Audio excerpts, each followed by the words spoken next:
How many choices has each of us made since we woke up this morning? Everything we do, from the smallest to the most significant, is a choice we make, consciously or unconsciously. The choice to be here today, for instance. Many of us may have wondered whether it was worth the time we were putting in, maybe out of curiosity, to learn, maybe the lure of a TED talk in Ashoka University. An honest confession from me, I neither have the capability and nor am I here to talk about development theory, nor am I here to share things with you that you may not have read about before.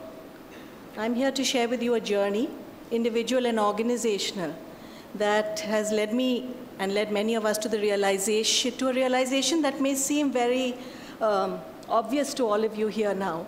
It's the realization that poverty and how we relate to it has a lot to do with the choices we make. This includes the choices made by those of us sitting here, me and you, choices made by the organizations and institutions that we associate with, and choices also made by the so-called poor people out there. I don't believe that poverty is a natural phenomenon. Neither do I believe that it is an unfortunate accident. It is not about somebody being born with a silver spoon in their mouths. It's not about another one being unfortunate to have been born in some very disadvantaged family. It's the symptom of a much deeper malaise in our society, which results in a void. Many say that the opposite of love is indifference, and the opposite of courage is conformity. Why are we, and where does the indifference to the suffering of another fellow citizen come from? Would we consider the argument here, in this room, that each of us sitting here has chosen in some way to play a role in the grand project of change by either engaging with it or disassociating with it in a variety of ways? So how does this void manifest in the life of millions of people in India? There's a strong spatial element to it that I wanted to point out to you. A majority of the 100 poorest districts in the country lie in the eastern region between the latitudes 18 degrees north to 28 degrees north, in the colored parts that I show you here. 43% of the poor live in this area, and 76% of these 43% belong to the scheduled tribes or the scheduled castes.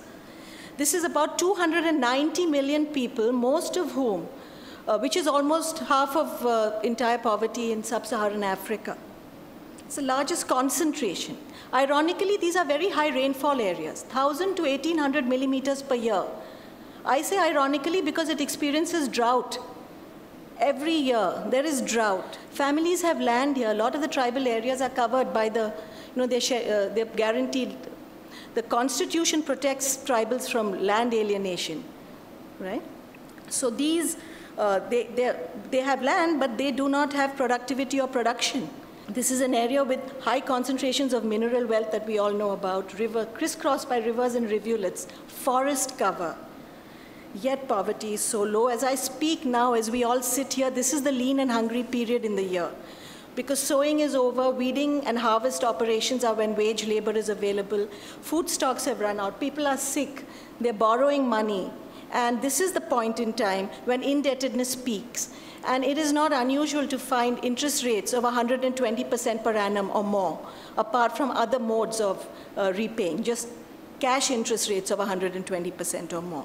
Government frontline workers from the local area might live there, these Anganwadi workers, those who belong there. They live in their villages and they attend work. But government officers from outside, the block officers, the district officers, they don't visit.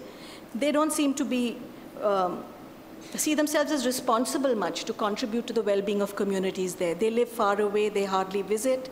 In fact, I've recently visited village after village here in this area, which says, Sarkari Afsar ka aana mana hai.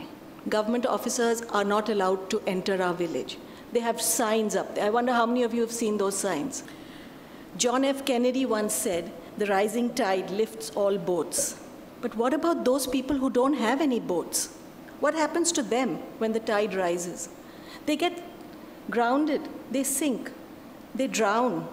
We always thought that the government and markets could solve the problem. We believe that. The rising tide assumes that everybody has a boat, which they don't. Here is the void that I want to talk about today.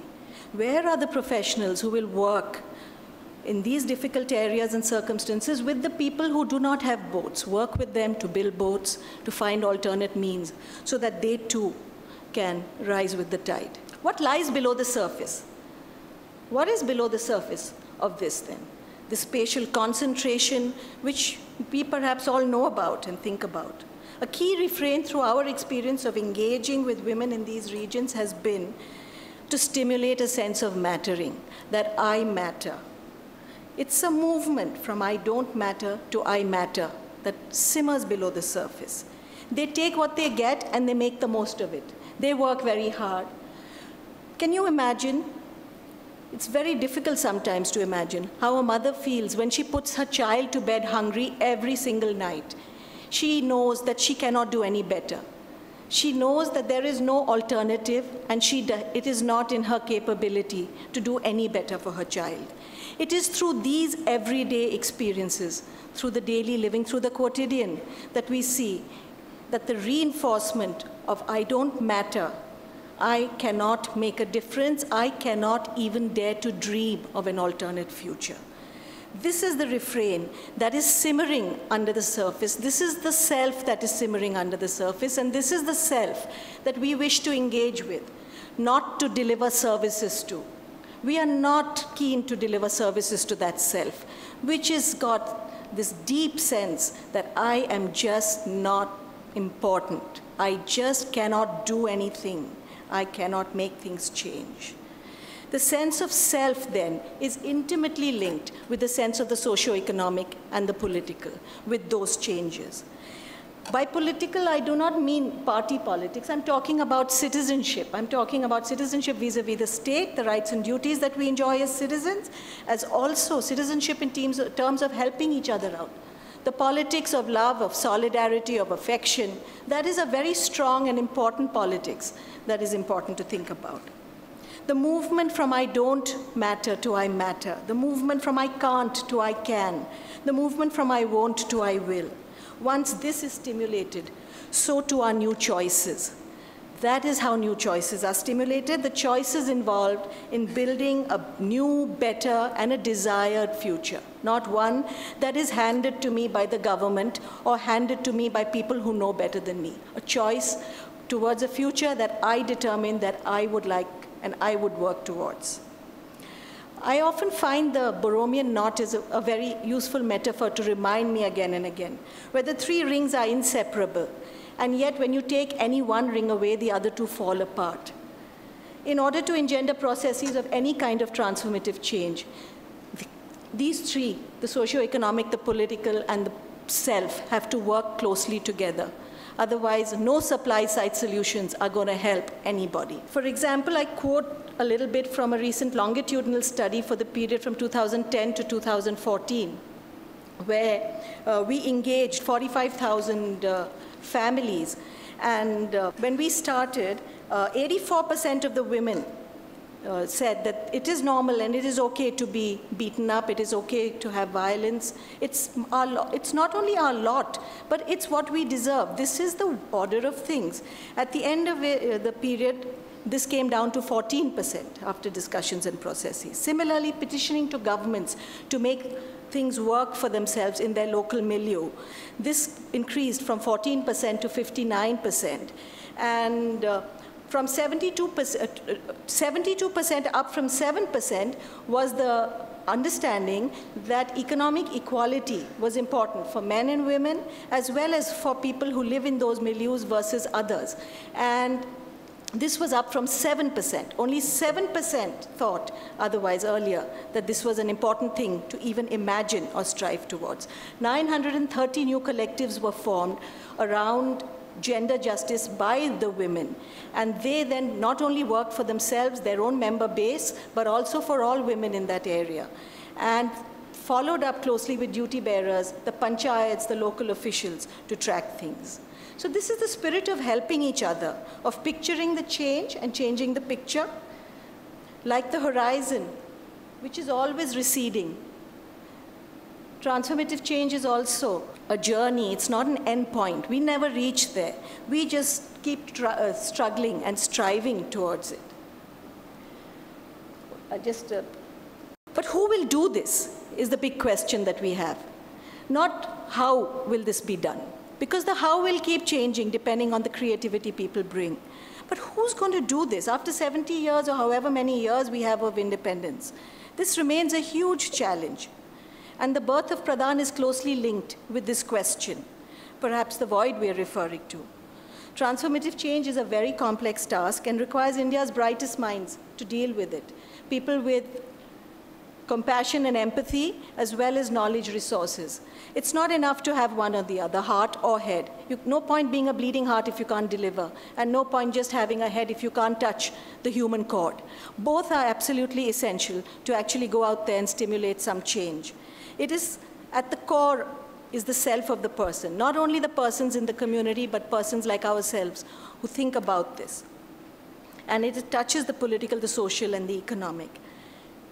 However, joining such a transformative initiative requires professionals, requires young people to swim against the social current. You know, parents, institutions, our social milieu, it does not encourage this. Who am I to say this? All of you know it. And you can imagine when Pradan co-founder Vijay Mahajan, he was a topper from IIT Delhi, he went to IIM Ahmedabad, he was a gold medalist, and he decided to work with the poor tribals in Guna district in Madhya Pradesh. The consternation in his family, the consternation amongst all those in his, where he studied, etc., that we can only imagine what it must have been. And our other co-founder was Deep Joshi, who came back from Boston, from MIT, where he had a master's in engineering and an MBA. And he was very inspired by a community rural health program by Raj and Mabel Arole, where the doctors were not in the hospital service delivery mode. They actually lived and worked with the communities, shoulder to shoulder, as many of us have discussed. Now, this was the inspiration to set up Pradan in 1983 as an organization of professionals. The founders are no longer with us for many years. But this is an organization of young professionals initially, but now all of us have grown old. But every year we renew ourselves. This is an organization of professionals who come together to put our services to the use of those who are disadvantaged. So this built on a huge legacy of which we all know about, the Gandhian movement, the Loya movement. There's a huge legacy of it. I myself decided in the mid-80s, I used to live in Moscow. I came back, went to LSR, I went to IRMA and then Cornell, and I decided to work with Pradan. I started work in the villages in Rajasthan and have worked for the past 30 years with Pradan in order to build an organization which is large. There were about 9 people in Pradan when I joined. We now have 500 people and 2,000 professionals who have graduated through our development apprenticeship program, which brings young people to work in development. And what they do is that they work directly with communities in teams. This is the approach that our colleagues take. It's a countercultural profession that many of us have chosen, and that goes without saying in this kind of an audience. So what do these professionals do? First, it's an exercise in humility, to first know that we cannot change another. Change is internally driven. All we can do is to transform our own milieu and society, get others to think about it, and to work with people so that they bring about changes in their own lives. These are the issues that have been coming up, from food security to managing natural resources, to setting up livelihoods, to linkages, to governance, working with the governments to make sure that they work with communities. In this way, we have, for example, poultry cooperatives, which have turnovers of 250 million, large turnovers for the tusser business, and governance, where citizen reports are built by these women regularly so that they make the governments work for them. Change is internally driven. Can we play a role in it to support others as they change their destinies and to change our societies in the way they contribute to it? I believe India has multiplicity of societies. There's no one. And the Narmada Mahila Sangh in Hoshanga and Betul districts is one example of a federation of women. I wanted to share a little bit about them, who have taken their lives in their own hands. They have a 10,000 strong membership base, and they take rape cases on behalf of the police, they link up with the local governments, they have even got their ancestral property divided between husband and wife. And when they went to the Tehsildar and Patwari to ask them for this, they said, this has not happened for 7 generations, we shall not allow it to happen for the next 7. They have struggled in the face of all this to get things done, and the women now proudly say, ki hamara dabdaba hai, we have influence in our area. But the list of what they're doing for themselves is long, and they are now independent while we move on to new areas. But the question is, could they have initiated this without people like us working with them and supporting them through the struggle?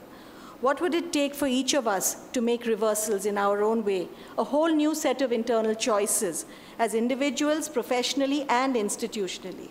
That is the Pradan dream. Thank you.